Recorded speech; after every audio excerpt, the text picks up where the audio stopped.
ఓం శ్రీ గురుభ్యో నమః. చాలామందికి ఈ యొక్క చర్మ వ్యాధులు వస్తుంటాయి. అది బట్టలతో వస్తాయి, వాటర్ వల్ల వస్తాయి, తర్వాత దుస్తులు పడని వాడినా వస్తాయి. మనము ఒక్కొక్కసారి అనీజీగా ఇబ్బంది పడ్డప్పుడు కూడా, ఒళ్ళు ఇరుచుకున్నప్పుడు కూడా ఎలర్జీ స్టార్ట్ అవుతుంది.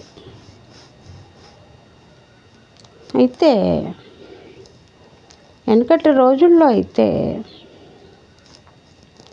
చండ్ర చెక్క అని రోకళ్ళు తయారు చేసి అమ్మేవారు. చండ్ర అది కాసు చెట్టు అంటారు.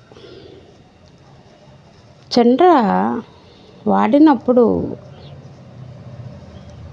కొద్దిగా బ్లాక్గానే వస్తాయి, అన్నీ కూడా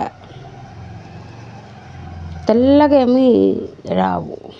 దాంతో పచ్చళ్ళు కానీ ఏదైనా నూరుకొని తిన్నప్పుడు చర్మ వ్యాధులు అస్సలు రావు.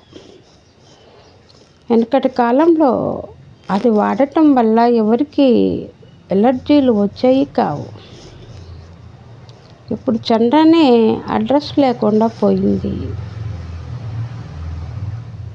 ఎవరన్నా ఉంటే మాత్రం చక్కగా మిక్సీ వాడకుండా అల్లం అయినా ఏది అయినా సరే రోటి పచ్చళ్ళు ఆ యొక్క కర్రతో రోకలితో చేస్తే, చండ్ర రోకలితో చేస్తే చాలా టేస్ట్గా ఉంటుంది, చాలా ఆరోగ్యం.